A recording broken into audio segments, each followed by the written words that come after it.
নমস্কার, শুভ সন্ধ্যা। আমি মীনাক্ষী, চোখ রাখছি মুহূর্তের খবরে। মুঠো ফোনের কল্যাণে মানুষের যোগাযোগের ক্ষেত্রে যেমন অভাবনীয় বিপ্লব ঘটেছে, অপরদিকে তৈরি হয়েছে বিড়ম্বনাও। বিশেষ করে শিশুদের জন্য বিপজ্জনক পর্যায়ে পৌঁছে গেছে মুঠোফোনের ব্যবহার। মুঠোফোনের অতিরিক্ত ব্যবহারে শিশু কিশোরদের মধ্যে একদিকে যেমন বাড়ছে আসক্তি, অপরদিকে আছে অপরাধ প্রবণতাও। কি বলছেন মনোরোগ বিশেষজ্ঞরা? পরিত্রাণের উপায় বা কি? সার্বিক বিষয়টি নিয়ে বিশেষ রিপোর্ট তুলে ধরা হচ্ছে নিউজ নাওয়ের এই বিশেষ প্রতিবেদনে। একবিংশ শতাব্দীর সবচেয়ে বেশি ব্যবহৃত ইলেকট্রনিক গেজেটের মধ্যে সবচেয়ে বেশি ব্যবহৃত ইলেকট্রনিক গেজেট হলো মুঠোফোন। মুঠোফোনের কল্যাণে আজ শুধুমাত্র যোগাযোগ ব্যবস্থায় বিপ্লবী নয়, চোখের সামনে নিমেষেই ভেসে উঠছে গোটা বিশ্ব। তবে পর্দার উল্টো দিকে রয়েছে অন্ধকার দিকও। মাত্রাতিরিক্ত মুঠোফোন ব্যবহারের ফলে বিরূপ প্রভাব পড়ছে শিশু কিশোরদের শারীরিক ও মানসিক বিকাশে। গোটা দেশের সঙ্গে ত্রিপুরার আনাচে কানাচেও পৌঁছে গেছে মুঠোফোন। সাম্প্রতিক একটি সমীক্ষা অনুসারে প্রায় ৮৬% শিশু স্কুলে ভর্তির আগেই স্মার্টফোনে আসক্ত, যার মধ্যে ২৯% মারাত্মকভাবে স্মার্টফোনের আসক্তি রয়েছে। বাবা মা সন্তানদের সময় কম দেওয়ার কারণে ৮৫% শিশু স্মার্টফোনে আসক্তিতে ভুগছে। খেলার মাঠের অভাবে ৫২%, খেলার সাথীর অভাবে ৪২% শিশু স্মার্টফোনে আসক্ত হচ্ছে। ৭৯% প্রি স্কুল শিশু কার্টুন দেখার জন্য, ৪৯% গেম খেলার জন্য, ৪৫% শিশু ভিডিও দেখা বা গান শোনার জন্য স্মার্টফোন ব্যবহার করে। শুধু ১৪% শিশু পড়াশোনার জন্য স্মার্টফোন ব্যবহার করে।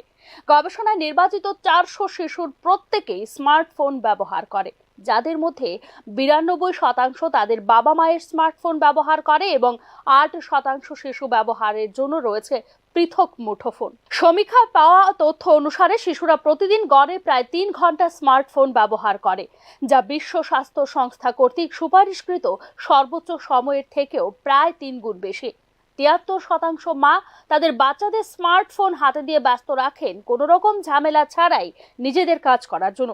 ৭০% মা তাদের বাচ্চাদের স্মার্টফোন দেন কারণ তাদের বাচ্চারা স্মার্টফোন ব্যবহার করতে পছন্দ করেন।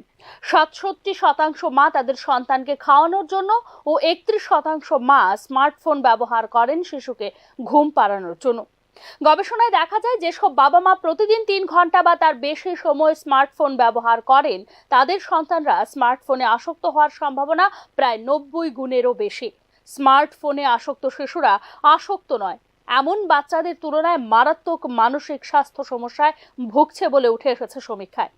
স্মার্টফোনে আসক্ত বাচ্চাদের শারীরিক স্বাস্থ্য ঝুঁকি স্মার্টফোনে আসক্ত নয় এমন বাচ্চাদের তুলনায় ২৩০ গুণ বেশি। দীর্ঘ সময় মুঠোফোন ব্যবহারের ফলে শিশুদের মধ্যে বিভিন্ন রকম মানসিক সমস্যা দেখা দেয়। এর মধ্যে রয়েছে উদ্বিগ্নতা, অসততা, নিজেকে দোষী বোধ করা, অতি চঞ্চলতা ও হিংসাত্মক আচরণ করা এবং অপরাধ প্রবণতা বলে জানিয়েছে মনোরোগ বিশেষজ্ঞরা। ভোগবাদী ব্যবস্থার কুফল বন্যার মতো আছড়ে পড়ছে সমাজ জীবনে। পরিবারের সদস্যদের পারস্পরিক সম্পর্ক ক্রমশ জটিল হচ্ছে, তার প্রভাব পড়ছে শিশুদের কিশোরদের মনে। এর সঙ্গে যুক্ত হয়েছে মোবাইলে আসক্তি। কিশোর কিশোরীরা এখন রাত ২টো-৩টে পর্যন্ত ব্যস্ত থাকে মুঠোফোনে। এতে একাকিত্বে ভোগে অনেক সময়। অল্প বয়সেই অবসাদ ঘিরে ধরে। অনেকের মধ্যেই তৈরি হয় অপরাধ প্রবণতা। এই রাজ্যে নাবালকদের অপরাধে জড়িয়ে পড়ার ঘটনাগুলি নিয়ে ন্যাশনাল ক্রাইম রেকর্ড ব্যুরোর দেওয়া তথ্য আগেই তুলে ধরা হয়েছে নিউজ নাওয়ের পর্দায়। এক্ষেত্রে মা বাবা বা অভিভাবকরা বুঝে কিংবা না বুঝে শিশু কিশোরদের হাতে তুলে দিচ্ছেন অত্যাধিক শক্তিশালী এই যন্ত্র বলে মনে করেন মনোরোগ বিশেষজ্ঞরা। তাই অভিভাবকের সচেতনতায় কমাতে পারে শিশু কিশোরদের মুঠোফোনের ব্যবহার। মুঠোফোনের পরিবর্তে বিভিন্ন ধরনের গল্পের বই পড়ার প্রতি আগ্রহ বাড়াতে হবে শিশু কিশোরদের।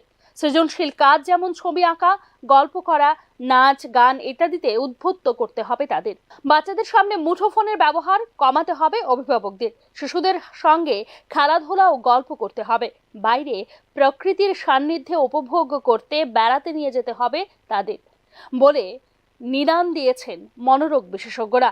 তাহলেই মুঠোফোনের আসক্তি থেকে মুক্তি পাবে ও নিজেদের সুনাগরিক হিসেবে গড়ে দেশের উন্নয়নে কাঙ্ক্ষিত অবদান রাখতে পারবে শিশু কিশোররা। Bureau report, news now. বকেয়া স্কলারশিপ মিটিয়ে দেওয়ার দাবিতে আবারও জনজাতি কল্যাণ দপ্তরের দ্বারস্থ হলো উপজাতি ছাত্রছাত্রীরা।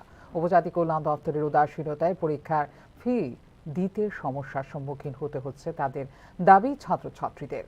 এক সপ্তাহের মধ্যে বকেয়া স্কলারশিপ মিটিয়ে দেওয়ার আশ্বাস দিলেও আজ 2 সপ্তাহ পেরিয়ে গেলেও কোনো হেলদোল নেই দপ্তরের।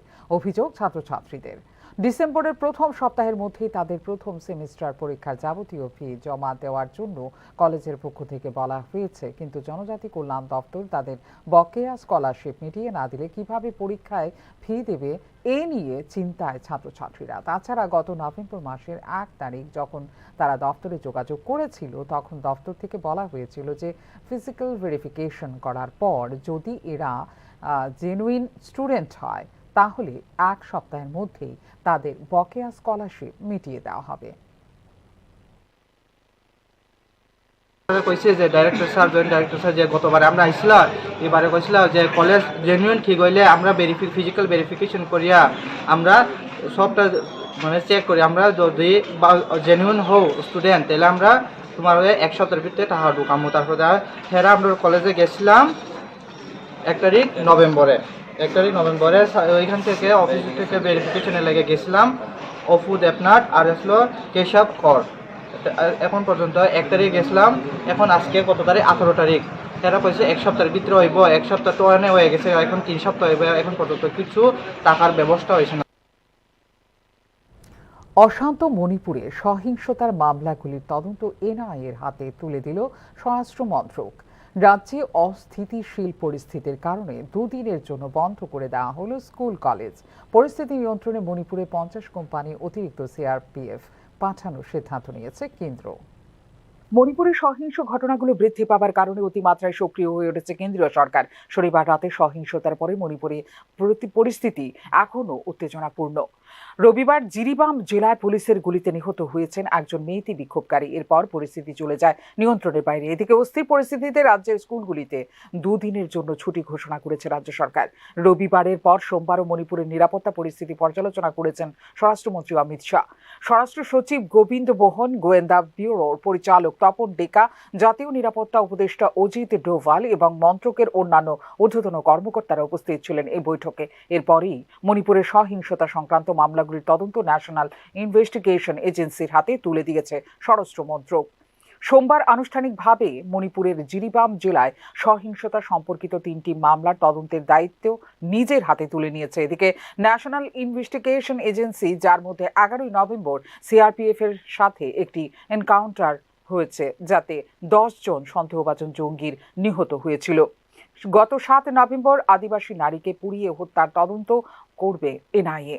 পরিস্থিতি নিয়ন্ত্রণে কেন্দ্রীয় সশস্ত্র পুলিশ বাহিনীর অতিরিক্ত 50 কোম্পানি মণিপুরে পাঠানোর সিদ্ধান্ত নিয়েছে কেন্দ্রীয় সরকার। এদিকে মণিপুরে বিজেপি সরকারের উপর থেকে সমর্থন প্রত্যাহার করে নিয়েছে ন্যাশনাল পিপলস পার্টি বা এনপিপি। 60 সদস্যের মণিপুর বিধানসভায় এনপিপির 7 জন সদস্য রয়েছে, যারা বিজেপি সরকারকে সমর্থন করেছিল সরকার গঠনের সময়। তবে মণিপুর বিধানসভায় বিজেপির 32 জন সদস্য রয়েছে, যেখানে সংখ্যাগরিষ্ঠের সংখ্যা 31। স্বাভাবিক কারণে আপাতত সরকার পতনের কোনো সম্ভাবনা দেখছেন না রাজনৈতিক বিশ্লেষকরা। Bureau report, news now. Gas agency থেকে সিলিন্ডার বেরিয়ে যাচ্ছে, কিন্তু পাচ্ছেন না গ্রাহকরা। প্রতিবাদে গ্যাস এজেন্সির সামনে বিক্ষোভ প্রদর্শন করে ভোক্তারা। ঘটনা লংতরাই ভ্যালি মহকুমার ছৈল্যাংটা গ্যাস এজেন্সিতে। গ্যাসের জন্য নিয়মিত এজেন্সিতে আসলেও পাওয়া যাচ্ছে না এলপিজি সিলিন্ডার। সোমবার সকালেও গ্রাহকরা গ্যাস নিতে এজেন্সিতে আসলে তাদেরকে দেওয়া হয়নি গ্যাস। ফলে ধৈর্যের বাঁধ ভেঙে ক্ষুব্ধ হয়ে ওঠে গ্রাহকরা। রাস্তা অবরোধ করে ঘেরাও করা হয় গ্যাস এজেন্সি। এলাকার একজন বাহুবলী নেতা সংশ্লিষ্ট এজেন্সি থেকে গ্যাস নিয়ে কালোবাজারে বিক্রি করার কারণে এজেন্সিতে গ্যাস পাওয়া যায় না বলে অভিযোগ করেন ভোক্তারা। প্রশাসনিক নিষ্ক্রিয়তায় দীর্ঘদিন ধরে এই অবৈধ কাজ হচ্ছে বলেও অভিযোগ করেন তারা।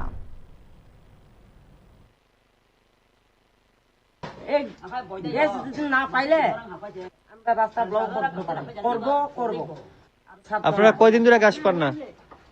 অনেক দিন হয়েছে। আপনি বই দেখে করতে পারবেন। টানা 2 ম্যাচ জিতে রঞ্জি ট্রফি এলিট এ গ্রুপ টেবিলে 3 নম্বরে উঠে এসেছে গতবারের চ্যাম্পিয়ন মুম্বাই। টেবিলের 1 ও 2 নম্বর স্থানাধিকারীদের থেকে মাত্র 5 পয়েন্টের ব্যবধান রয়েছে মুম্বাইয়ের। পঞ্চম রাউন্ডের খেলা শেষে বড়োদরা 4 ম্যাচ জিতে 27 পয়েন্ট নিয়ে শীর্ষে। 3 ম্যাচ জিতে জম্মু কাশ্মীর 23 পয়েন্ট নিয়ে 2 নম্বরে। মুম্বাই 3 ম্যাচ জিতে 22 পয়েন্ট নিয়ে রয়েছে 3 নম্বর স্থানে। সার্ভিসেসের পয়েন্ট 13, ত্রিপুরার 12, উড়িষ্যার 10। নকআউটে যাবার চান্স তাদের খুবই ক্ষীণ। তারপরও পরের দুটি ম্যাচ যদি বোনাস নিয়ে জিততে পারে এবং ওপরের দলগুলো যদি পয়েন্ট না পায় তবে সম্ভব নক আউটে খেলা। একমাত্র তাহলে সুযোগ হলেও হতে পারে ত্রিপুরা বা সার্ভিসেসের। এদিকে বি গ্রুপে বিদর্ভ 28 পয়েন্ট নিয়ে শীর্ষে। পেছনেই 21 পয়েন্ট নিয়ে 2 হিমাচল প্রদেশ, 19 ও 16 পয়েন্ট নিয়ে 3 ও 4-এ রয়েছে যথাক্রমে গুজরাট ও রাজস্থান। গ্রুপ সির শীর্ষে রয়েছে হরিয়ানা, তাদের প্রাপ্ত পয়েন্ট 20। 2 নম্বরে কেরালা, 3 নম্বরে রয়েছে বাংলা, 4 নম্বরে কর্ণাটক, গ্রুপ ডির শীর্ষে চণ্ডীগড়। এরপর রয়েছে তামিলনাড়ু, তৃতীয় ও চতুর্থ স্থানে রয়েছে রেলওয়ে ও দিল্লি। প্লেট গ্রুপে 5 ম্যাচে 33 পয়েন্ট নিয়ে শীর্ষে গোয়া, 23 পয়েন্ট নিয়ে 2 নম্বরে রয়েছে নাগাল্যান্ড।